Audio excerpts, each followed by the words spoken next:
बच्चों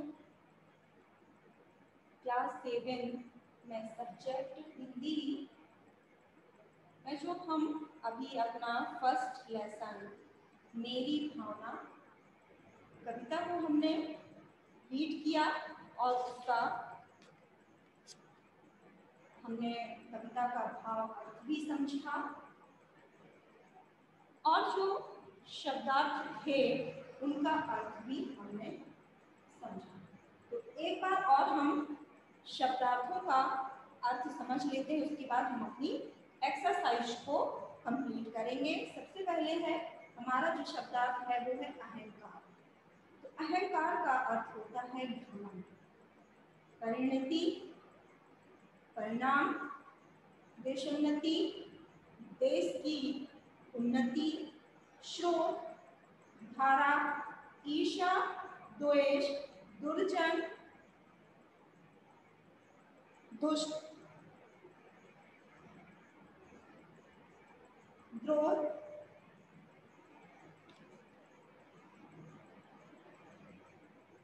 द्रोह करना, विद्रोह करना, दया, कटु, कठोर, क्षोभ, खेद, क्रूर, निर्दयी, कुमार्गरतों, गलत रास्ते में, पितृत्व का न मानने वाला, और युग भी उस युग के प्रसिद्ध योद्धा के रूप में आना, या बहादुर प्रीति वाला होना। इसके बाद जो हमारा एक्सरसाइज है उसमें सबसे पहले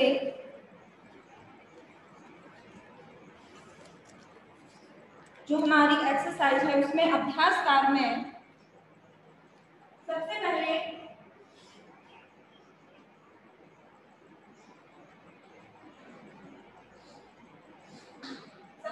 अभ्यास कार में जो हमारा पहला प्रश्न दिया गया है वो है हमें जीवों के प्रति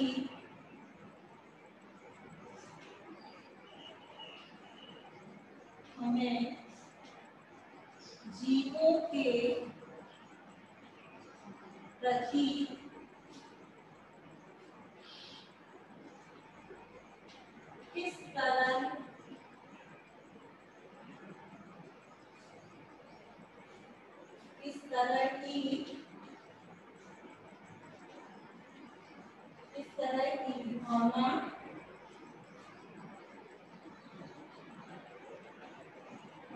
रखनी चाहिए। पहला क्वेश्चन है आपका कि हमें जीवों के प्रति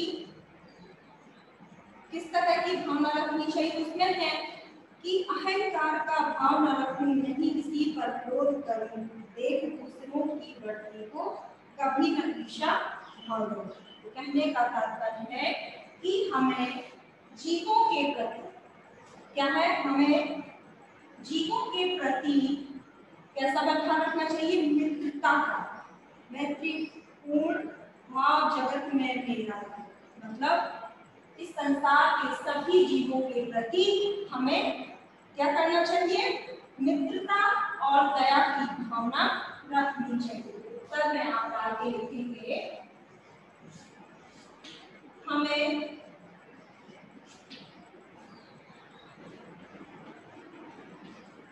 जीवों के प्रति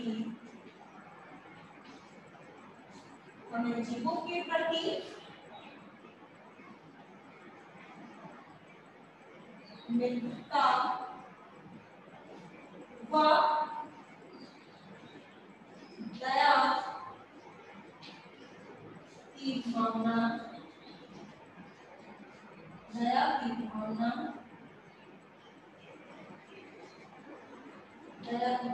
रखनी चाहिए। दूसरा क्वेश्चन है मेरी भावना कविता में कवि ने किन किन पर समभाव मतलब समान भावना रखने की बात करनी है। जो दीन दुखी असहाय लोग हैं, जो दुष्ट हैं, निर्दयी हैं, व गलत रास्ते पर भी चल रहे हैं, उन सबके प्रति भी हमारी जो भावना है वो हमारी भावना उन पर भी समान रहे, जैसे कि दीन दुखी मित्रों पर रहती है। मेरी भावना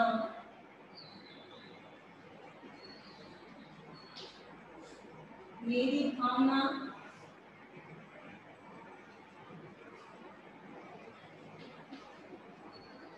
मेरी भावना कविता में हमें कवि में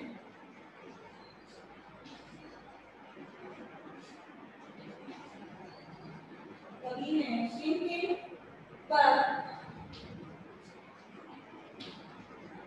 समभाव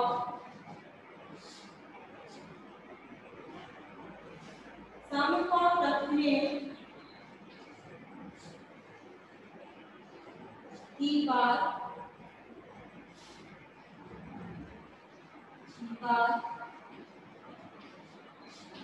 करी। तो मेरी भावना कविता में कवि ने दुर्जनों, गलत रास्ते पर चलने वाले दुष्ट लोगों पर या आदि इत्यादि लोगों पर समभाव रखने की बात कही है। उत्तर डालेंगे।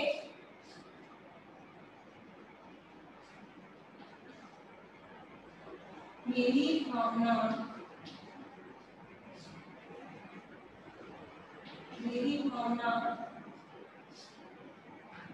कविता में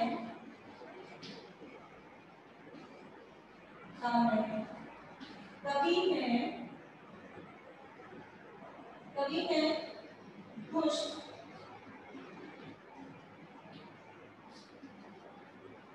गलत रास्ते पर चलने वाले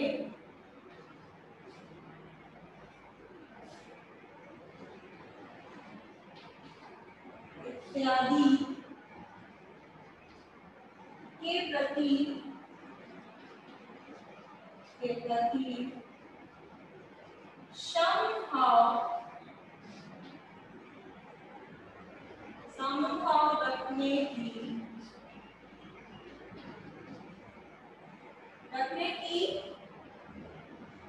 बात कही।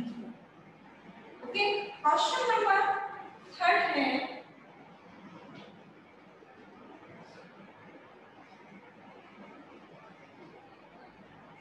देशोन्नति से कवि का क्या आशय है? कवि किस तरह की देशोन्नति में सम्मिलित होना चाहता है?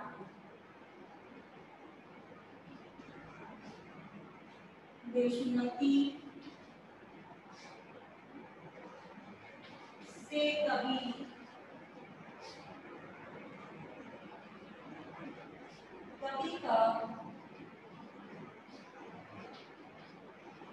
का क्या आशय है?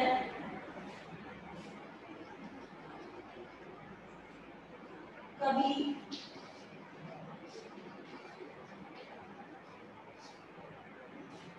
इस तरह की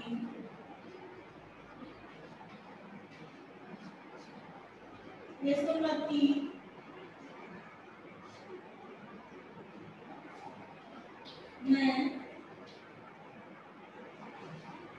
में सम्मिलित होना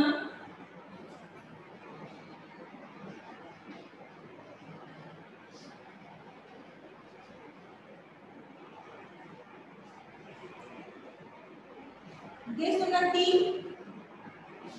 से कवि का क्या आशय है? कवि किस तरह की देशोन्नति में सम्मिलित होना चाहता है? तो देशोन्नति से कवि का आशय है कि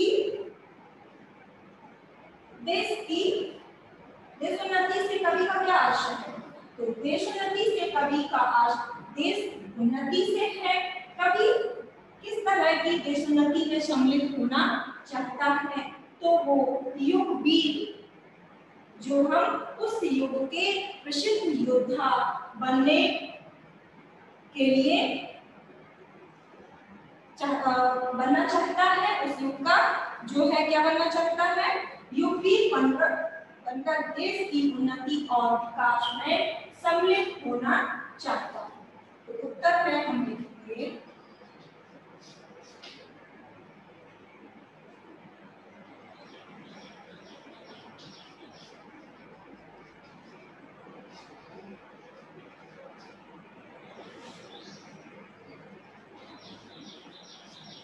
उन्नति से कवि का आश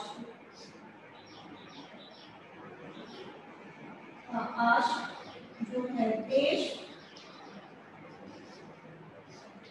उन्नति से है, कवि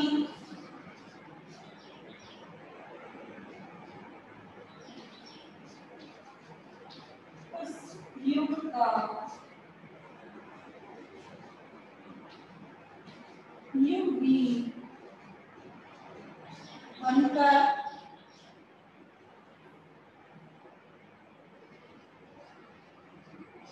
देश की उन्नति व विकास, देश की उन्नति का विकास में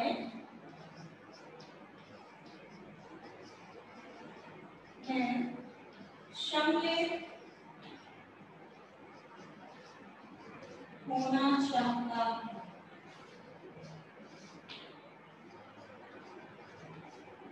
क्या है, देशोन्नति से कवि का आशय देश उन्नति से है, कवि उस युग का युगवीर बनकर देश की उन्नति व विकास में सम्मिलित होना चाहता है। इसके बाद अब आपके क्वेश्चन नंबर दूसरे में दिया गया है, निम्नलिखित शब्दों में से सद्गुण और दुर्गुण के लिए प्रयुक्त शब्दों की आपको क्या करना है, सूची बनाना है। क्वेश्चन नंबर जो आपका दूसरा है,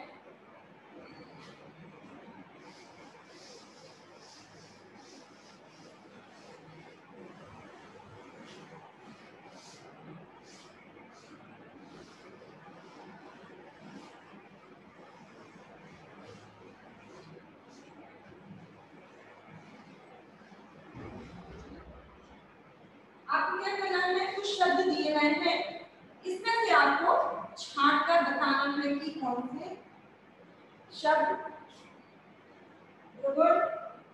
बुरे हैं और कुछ कौन से शब्द जो है सद्गुण। जैसे सद्गुण और एक साइड हमने डाल दिया दुर्गुण शब्द, मतलब बुरे शब्द, जो बुरे शब्द होंगे। इसमें सबसे पहले हमें जो शब्द दिए गए वो है अहंकार,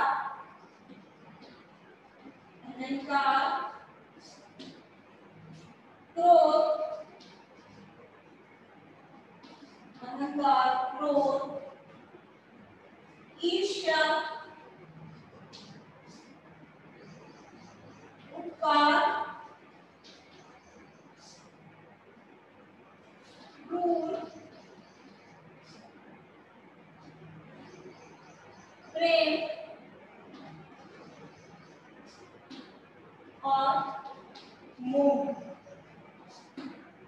आपको ये जो शब्द दिए गए हैं इनको आपको छांटकर सद्गुण और दुर्गुण शब्द गुण है इनमें आपको छांटकर लिखना। जैसे अहंकार शब्द किसमें आएगा, सद्गुण में आएगा या दुर्गुण में आएगा, तो ये आपके अहंकार दुर्गुण शब्द, अहंकार, क्रोध, ईर्ष्या,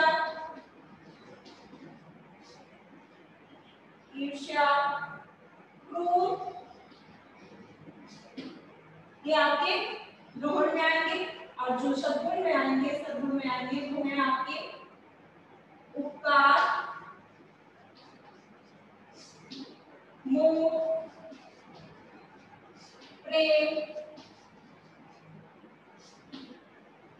ये आपके जो शब्द है ये सद्गुण। इसके बाद है तीसरा क्वेश्चन है आपका एक्सरसाइज में, निम्नलिखित भाव जिस पंक्ति में आए हो उन पंक्तियों को आपको क्या करना है, लिखना है और सुनाना। जैसे ईर्ष्या, ईर्ष्या में आया है कि देख दूसरों की बढ़ती को कभी न ईर्ष्या भाव रखूंगी, आपकी कविता की पंक्ति। इसके बाद करुणा स्रोत बहे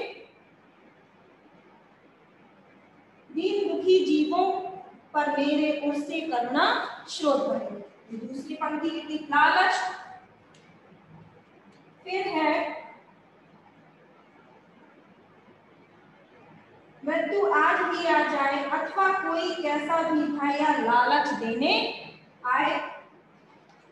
इसके बाद है तनु,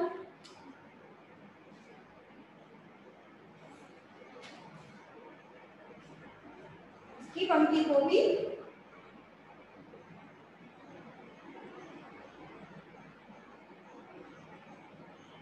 होय नहीं निर्धन कभी न द्रोह न मेरे पुर आई। ये कविता की आपको पंक्तियां इस शब्द के आधार पर छांटकर लिखनी है। कविता का सार अपने शब्दों में आपको बताना है। जो हमने आपको कविता का भावार्थ समझाया है उसको आपको क्या करना है, अपने शब्दों में यहाँ पर कविता का सारांश लिखना है। इसके बाद है भाषा अध्ययन में है निम्नलिखित अशुद्ध शब्दों की वर्तनी शुद्ध करके आपको लिखना है। जैसे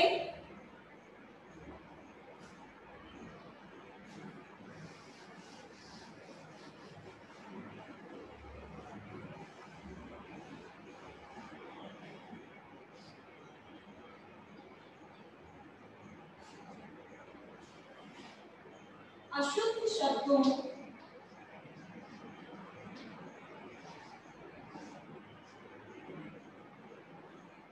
अशुद्ध शब्दों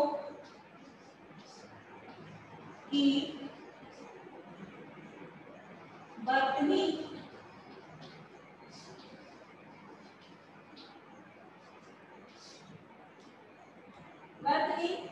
शुद्ध करके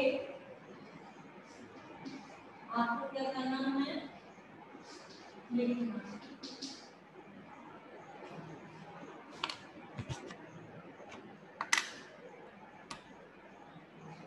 जैसे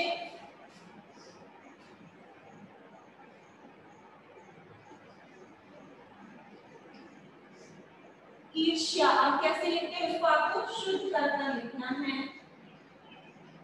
ईर्ष्या, ओके। इसके बाद शोध,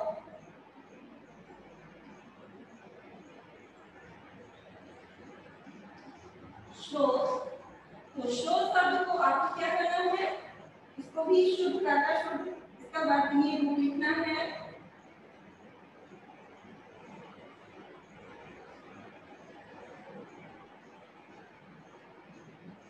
शोध,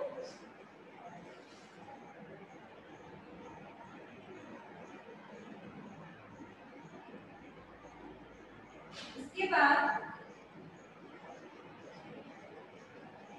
दुर्जन शब्द को शुद्ध करना है। दुर्जन,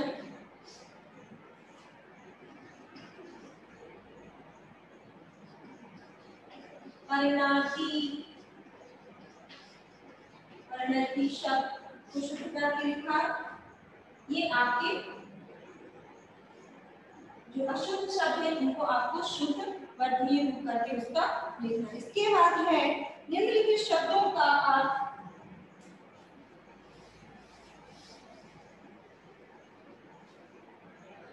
क्वेश्चन नंबर भाषा अध्ययन में आपका है क्वेश्चन नंबर दूसरा, निम्नलिखित शब्दों का अर्थ लिखकर आपको अंतर स्पष्ट करना है। जैसे भाव, तो भाव शब्द जो है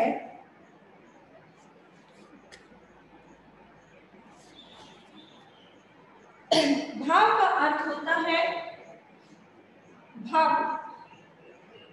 जैसे आपको शब्दों का क्या करना है, अंतर लिख देना है। जैसे सबसे पहला है भाव, दूसरा है राग, वैर, ग्रंथ,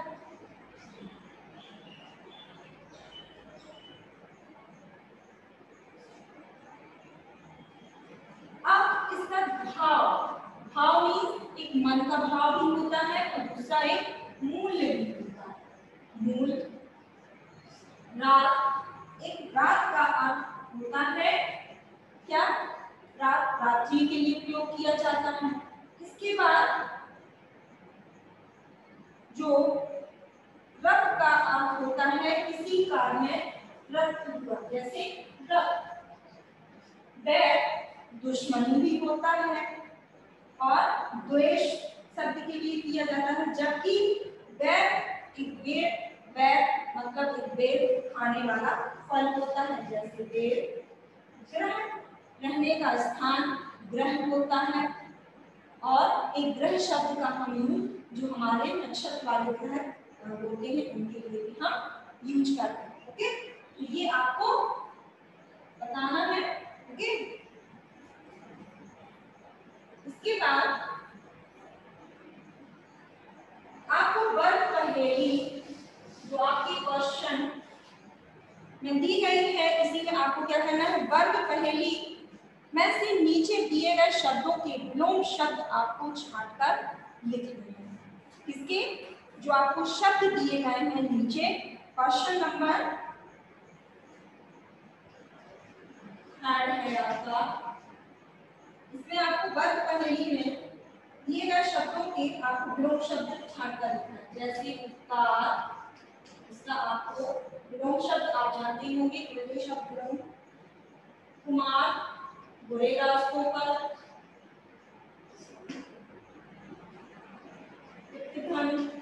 उपकार न मानने वाला। जीवन, जिंदगी। अन्याय,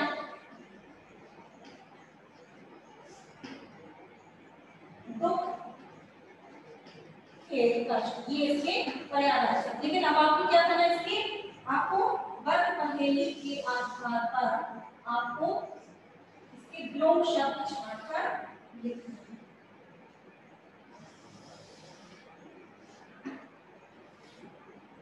आ, ब, स, ब।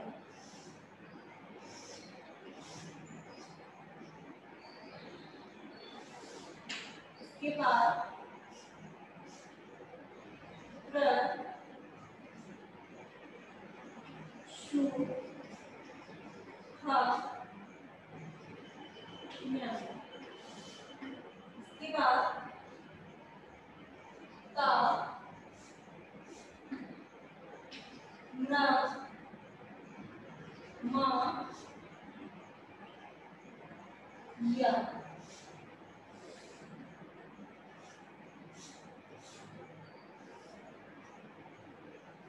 ग, ऋ, क, ग। तो अब आपको यहाँ क्या करना है, शब्द छांटकर लिखना है। उपकार, तो इसका क्या हो गया, उपकार का अपकार, ये आपका एक विलोम शब्द छांट। इसके बाद दूसरा है कुमार, तो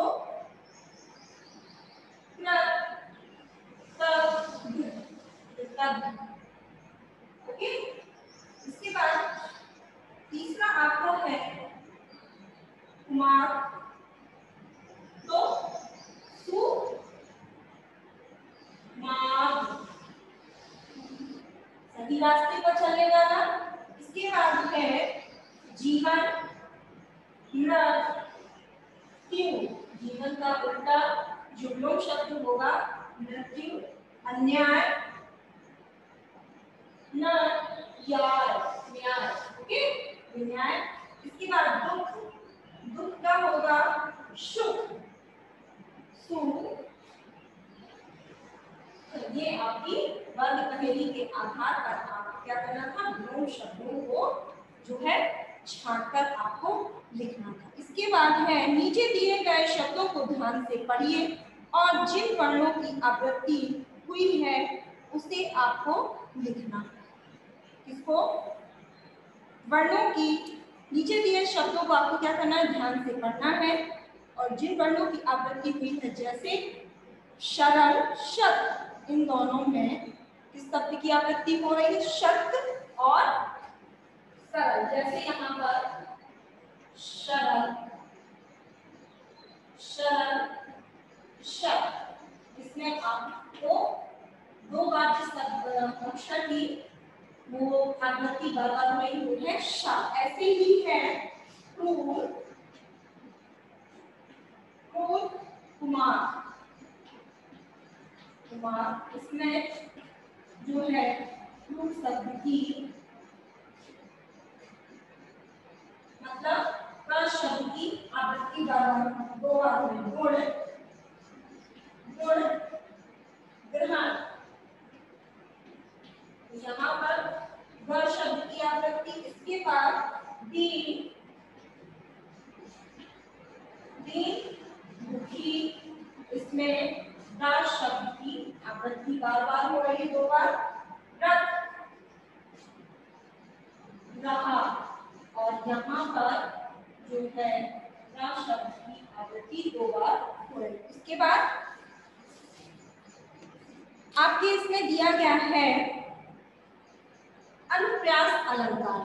अनुप्रास अलंकार का अर्थ क्या होता है, अनुप्रास अलंकार का अर्थ होता है कि जहां पर